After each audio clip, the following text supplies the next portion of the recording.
छात्रों नमस्कार। आज हम लोग प्रश्नावली 3.5 का प्रश्न क्रमांक 4 करेंगे, जिसमें दिया गया है निम्न समस्याओं के रैखिक युग्म बनाइए और उनके हल किसी बीजगणितीय विधि से ज्ञात कीजिए। तो यहाँ पर कुछ हमें समस्याएं दी गई हैं और इनके हमें हल निकालना है। तो सबसे पहले हमें पहली समस्या दी हुई है, एक छात्रावास के मासिक व्यय का एक भाग नियत है तथा शेष इस पर निर्भर करता है कि छात्र ने कितने दिन भोजन लिया है। जब एक विद्यार्थी ए को जो 20 दिन भोजन करता है 1000 रुपये छात्रावास के व्यय के लिए अदा करने पड़ते हैं, जबकि एक विद्यार्थी बी को जो 26 दिन भोजन करता है छात्रावास के व्यय के लिए 1180 अदा करने पड़ते हैं। नियत व्यय और प्रतिदिन के भोजन का मूल्य ज्ञात कीजिए। तो सबसे पहले जब भी हमें कोई समस्या दी जाएगी तो आपको ध्यान रखना है, आपको जो उसका हल है वो सवाल के आखिरी हिस्से से स्टार्ट करना है। कहने का मतलब ये है, यहाँ पर हमें क्या क्या ज्ञात करना है वो देख लेते हैं। तो हमें नियत व्यय ज्ञात करना है और प्रतिदिन के भोजन का मूल्य ज्ञात करना है।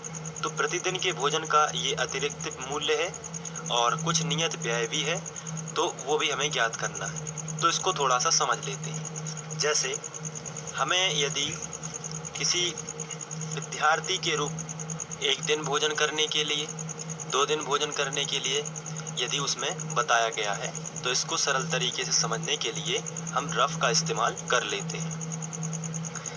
यहाँ पर लिखा है एक विद्यार्थी ए को 20 दिन भोजन करना पड़ता है, यानी कि जो 20 दिन भोजन करता है तो 1000 रुपये उसे लगते हैं। तो यहाँ पर आपको ध्यान रखना है कि आपके क्वेश्चन में लिखा है मासिक व्यय का एक भाग नियत है, तो और वही हमें नियत भाग यहाँ पर निकालना है। और इसके बाद अतिरिक्त व्यय भी है जो प्रतिदिन के भोजन पर लगता है, वो भी हमें ज्ञात करना है। तो हम नियत व्यय को x मान लेते हैं और प्रतिदिन के भोजन के लिए y मान लेते हैं। तो चलिए हम इसको इतना लिख लेते हैं, और ये हमें पता कहाँ से चलता है, क्वेश्चन के आखिरी हिस्से से।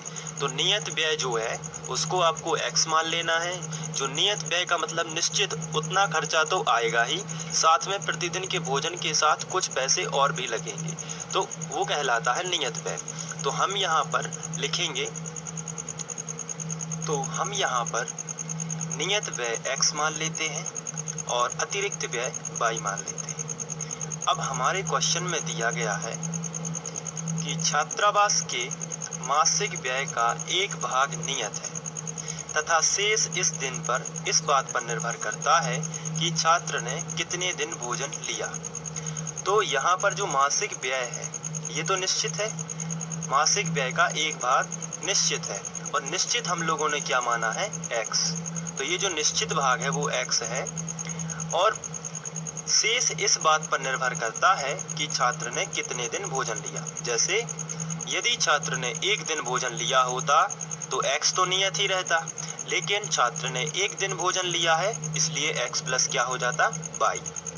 यदि छात्र 2 दिन भोजन लेता तो x तो नियत ही रहता, लेकिन 2 दिन के भोजन के लिए हम यहाँ पर 2y कर देते। यदि छात्र 50 दिन भोजन लेता तो x तो नियत रहता, लेकिन y की जगह पर हम 50y लिखते, क्योंकि शेष जो है वो हमने क्या माना हुआ है, y, और शेष इस पर निर्भर करता है कि छात्र ने कितने दिन भोजन लिया। यदि छात्र ने 50 दिन भोजन लिया तो 50y रहेगा, यदि छात्र ने 2 दिन भोजन लिया तो 2y रहेगा।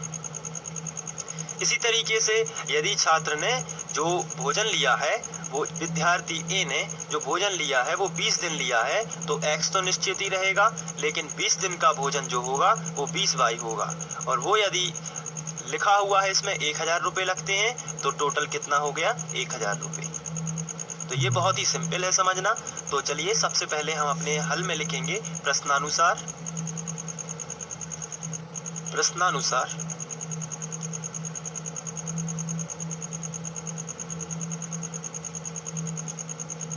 अब हम प्रश्न पढ़ेंगे। प्रश्न में हमें शर्तें दी हुई हैं। यहाँ पर यदि हम प्रश्न की बात करते हैं तो विद्यार्थी ए और विद्यार्थी बी, हमें दो शर्तें दी हुई हैं, विद्यार्थी ए और विद्यार्थी बी। विद्यार्थी ए के लिए हम लिखेंगे फर्स्ट शर्त और विद्यार्थी बी के लिए हम लिखेंगे सेकंड शर्त। तो चलिए लिख लेते हैं, हम यहाँ पर लिख लेते हैं फर्स्ट शर्त से। पहली शर्त जो है वो है विद्यार्थी ए के लिए कितने दिन भोजन करता है, 20 दिन। तो कितने रुपए बनते हैं, 1000 रुपए। आपको ध्यान से देखना है, यहाँ जो है 20 दिन भोजन करने के 1000 रुपए मिलते हैं। इसका मतलब ये है कि आपको x तो नियत रखना है और 20 दिन भोजन किया तो हो जाएगा 20 बाई बराबर 1000। तो चलिए यहाँ पर हम लिख लेंगे x नियत रहेगा और 20 दिन भोजन किया है इसलिए हो जाएगा 20 बाई, और उसको पैसे कितने लगते हैं, 1000 रुपये। तो आप यहाँ पर कितने लिख दोगे, 1000, और इसे आप समीकरण 1 बना दोगे। ये है समीकरण 1। इसके बाद हमारे क्वेश्चन में है विद्यार्थी बी, और विद्यार्थी बी के लिए हम सेकंड शर्त लगाएंगे। आपको ध्यान रखना है विद्यार्थी बी के लिए हम लोग सेकंड शर्त का इस्तेमाल कर रहे हैं। तो हम यहाँ पर सेकंड शर्त लिख देंगे,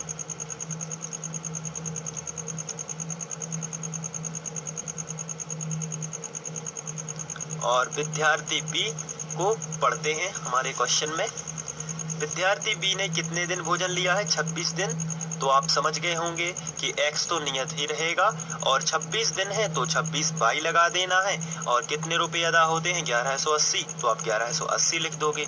चलिए इसको करते हैं। यहाँ पर हम सेकंड शर्त में, चूंकि विद्यार्थी ने 26 दिन, हम अपने प्रश्न में देख सकते हैं कि 26 दिन है, इसलिए x तो निश्चित ही रहेगा जैसे हमने पहले शर्त में किया हुआ है, लेकिन 26 दिन है इसलिए यहाँ पर हम 26 बाई लगा देंगे बराबर, और ये पैसे देख लेते हैं कितने अदा करता है, 1180।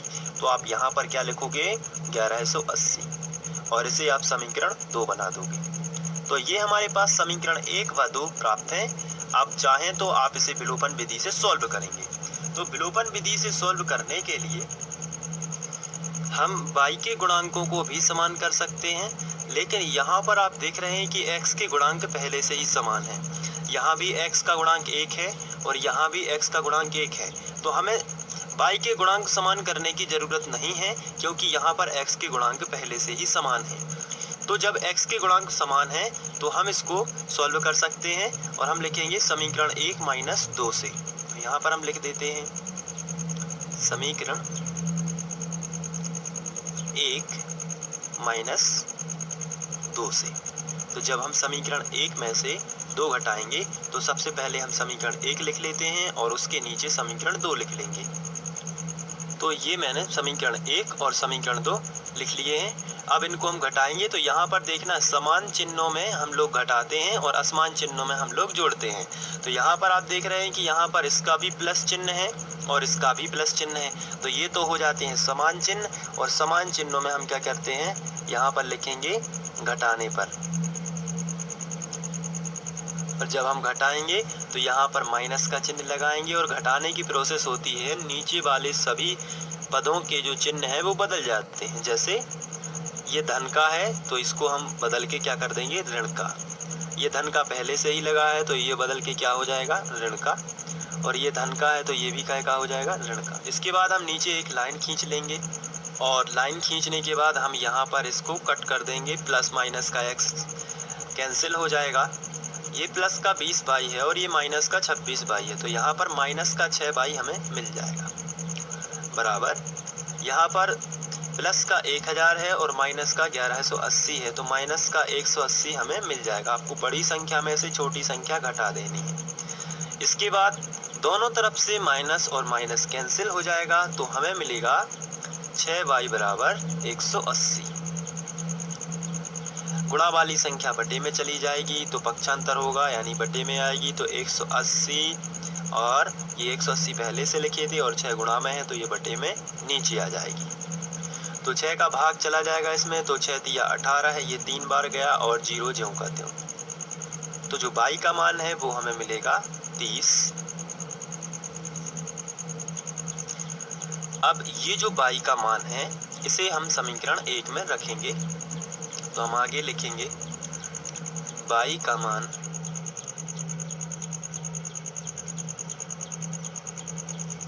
समीकरण 1 में रखने पर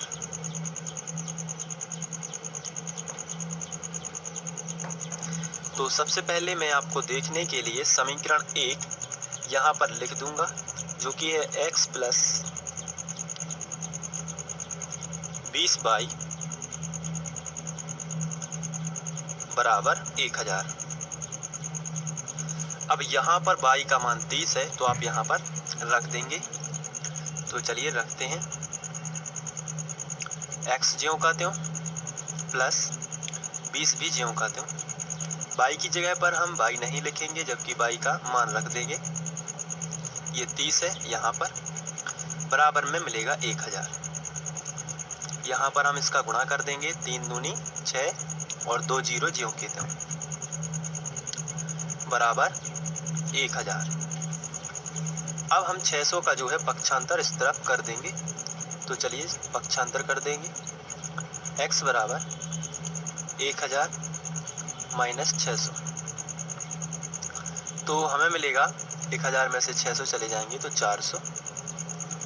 ये x का मान है।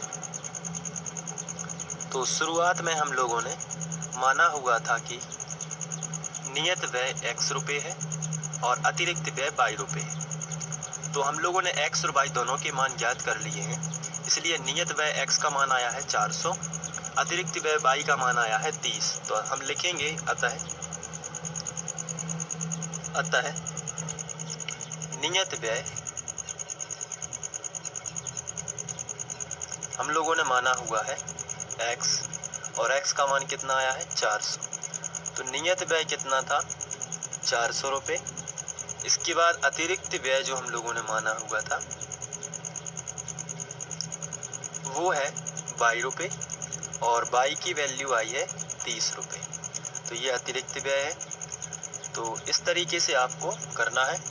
आशा करता हूँ कि ये क्वेश्चन आपको समझ में आ गया होगा, और यदि आपको ये समझ में आया है तो इसी तरीके से आप अन्य वीडियोस भी देख सकते हैं फ्री ऑन